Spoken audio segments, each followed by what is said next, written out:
Hey guys, welcome back to another video. Hope y'all having a great day. And we are back at it with my NFL division predictions. Hope you guys are enjoying these. Let me know down in the comments how you guys think these teams will do and what you think I got right and wrong. As I'll be linking all the past divisions I've done, um, along with the next two I'll be doing. So we are doing the NFC South. We've already done the AFC South along with both the North and the East. So almost finished with my division predictions as the season is only 2 weeks away, I think, from tomorrow. So, but moving on to the Panthers, who won this division last year at a losing record, did improve in the offseason, though they've had terrible injury luck with a lot of their top guys going down. So, will be a tough season. And I do think they lose in week one to the Bears. Yeah, battle between the Caleb and Bryce Young, the two guys who were part of that trade when Carolina went up to get Bryce Young. I do think they bounce back with a win in Atlanta. Bryce Young always seems to play well against the Falcons. I don't know if it's because of his time at Alabama when he was, always winning in Mercedes-Benz Stadium, SEC championships and all that, or what. But Bryce seems to always play well against Atlanta, and I think that continues. I think they beat the Browns to move to 2-1. I don't know why this is doing this. For some reason, it keeps on falling down. Do they lose to the Lions in week 4 before their bye? But 2-2 start after last year, where like they had that like not the greatest start in the world. This would be much improved. Then they lose to the Eagles, but do bounce back against the Bucks.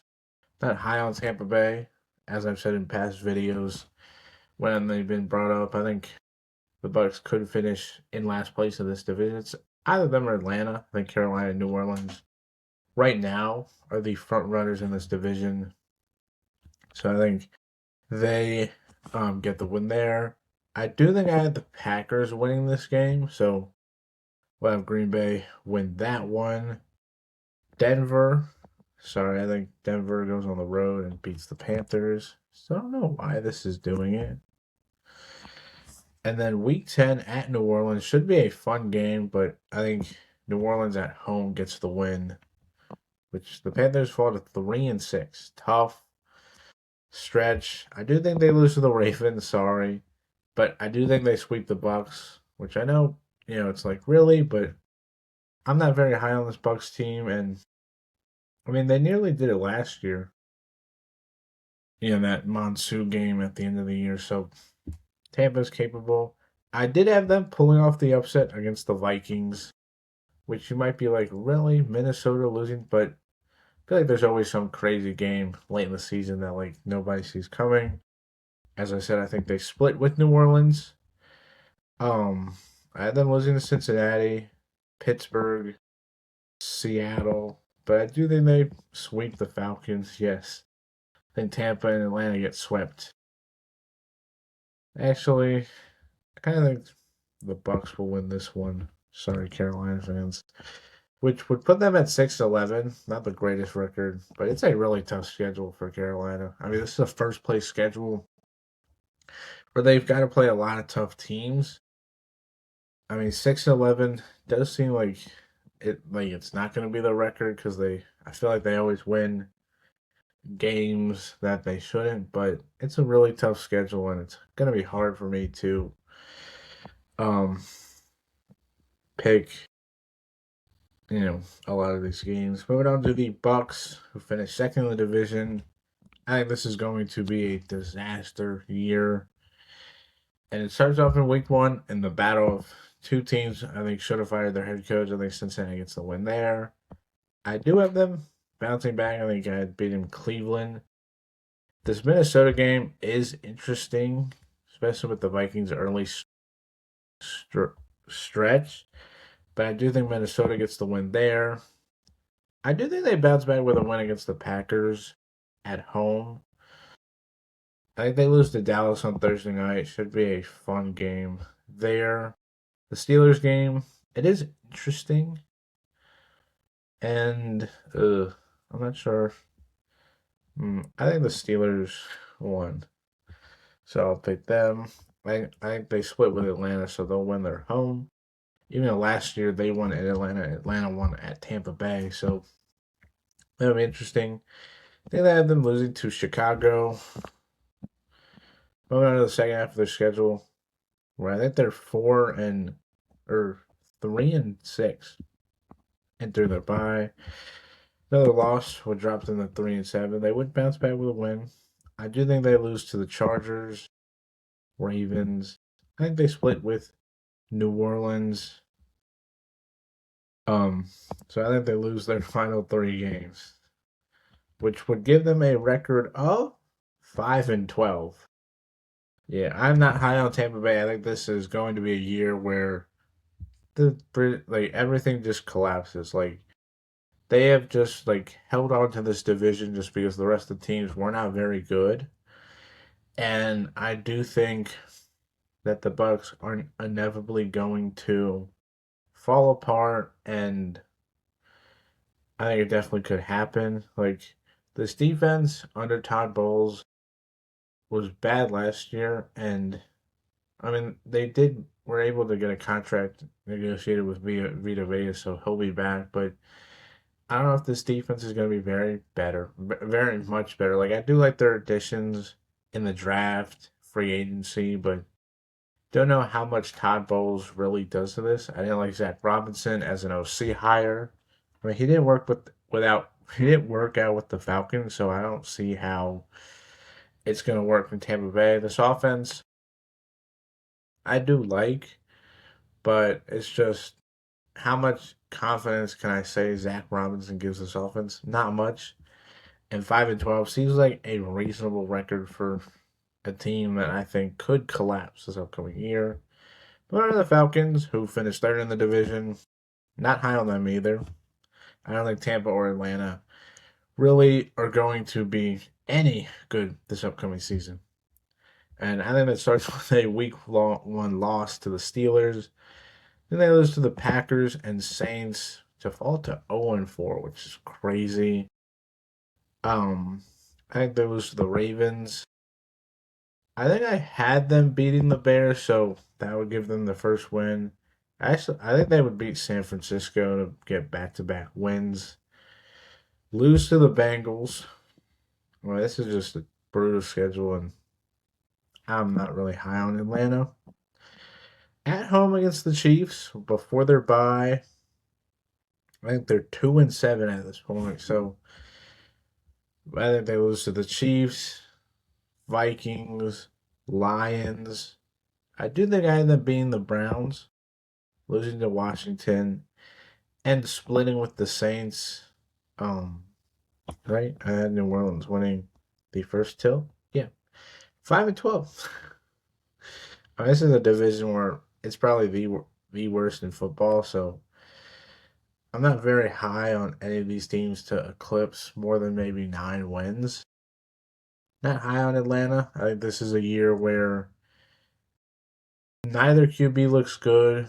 The defense and offense do have some pieces, but we've seen in past where it's like you could have good players on both sides of the ball, like be seeming really talented, really good coordinators, but if your QB situation is bad, you're not going to be anywhere good. Maybe, this finally leads the Falcons to moving on from Penix and Tua, bringing in, an actually good quarterback. And I'm sorry, the Falcons are not going to be very good this year. And they might be the last remaining winless team with how their schedule looks. And then finally, the Saints, who finished last in this division, but I think could win this division. But they have a hard stretch. Detroit and Ravens back-to-back road games. I think they lose both. I think they go start 0-2. But with this division, you can have a bad start and still finish with the division crown. I think they beat the Raiders. I think I had the Vikings winning that game. I had the Saints beating the Giants, and I do think I had them beating Pittsburgh. Um, I definitely have them beating the Browns. I'm not high on Cleveland at all. Chicago and Cincinnati road games should be very tough, which is why I'll give them L's there. I lose to the Packers. I beat the Cardinals. Um, and yeah, they finished with a record of 8-9, just like last year's winner. 8-9 is how this team finishes. Which, I mean, given their schedule, 8-9 wins is not impossible. I mean, maybe they beat the Vikings.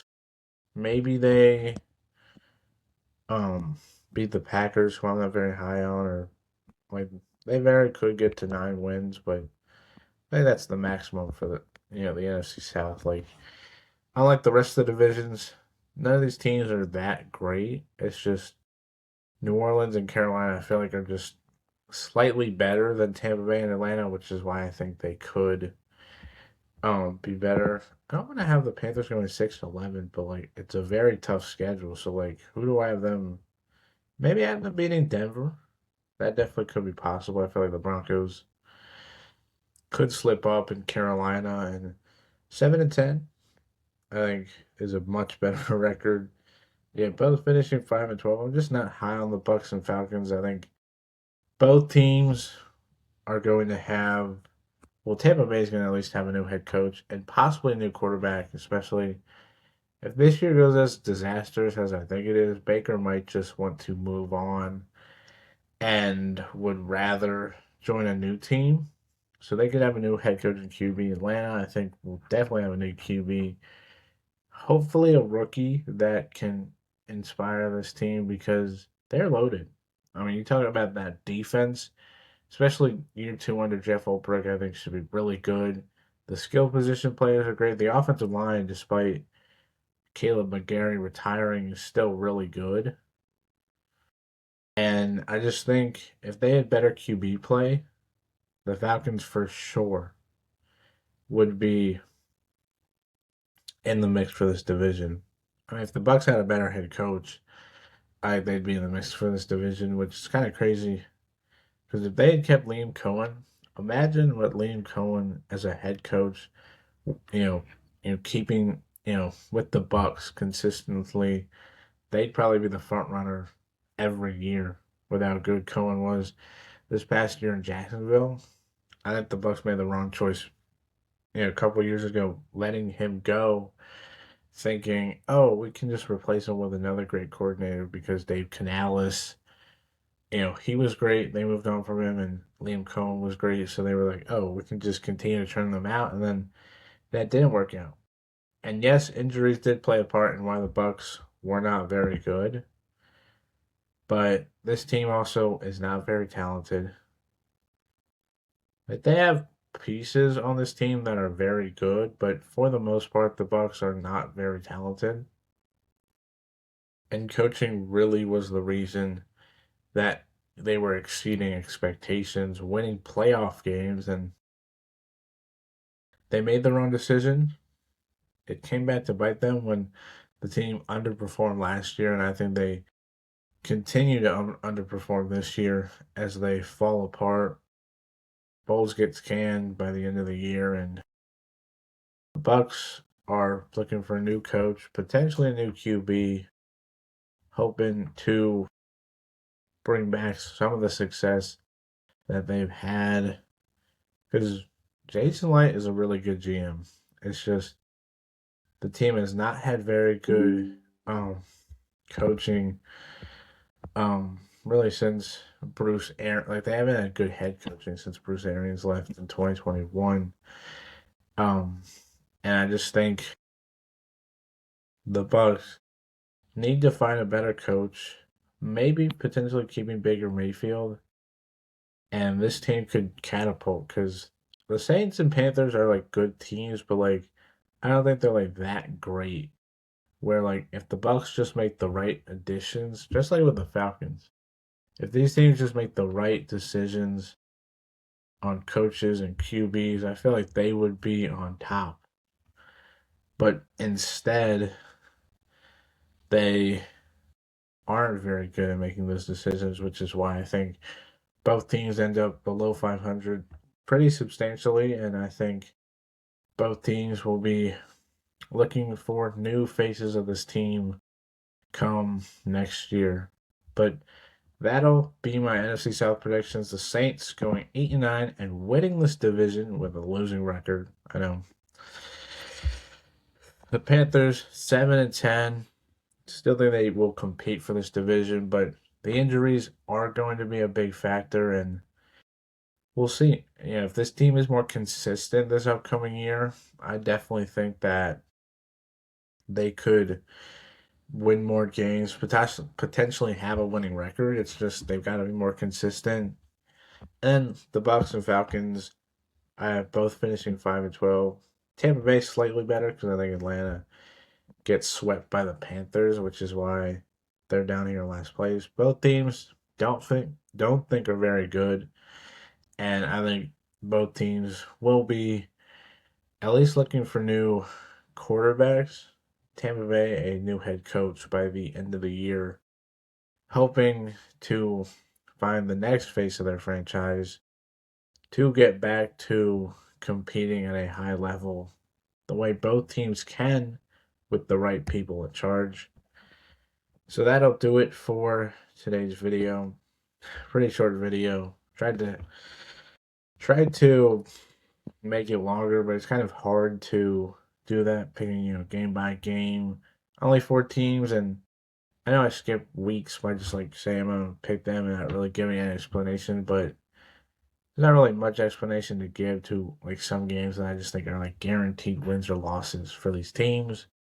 But hope you guys enjoy the video. Hope you guys like, comment, subscribe, hit the notification bell. Trying to get this channel um growing and trying to get, more of a following as the season approaches. So hope you guys, come follow me on YouTube, TikTok, Instagram. Let me know down in the comments what type of videos you guys want. Because maybe if I did some of those videos, more of you would watch, and I could get, growing this channel. And we can be here for a while. But until the next video, which will be my AFC West predictions tomorrow, hope you guys have a great day. And until then, bye.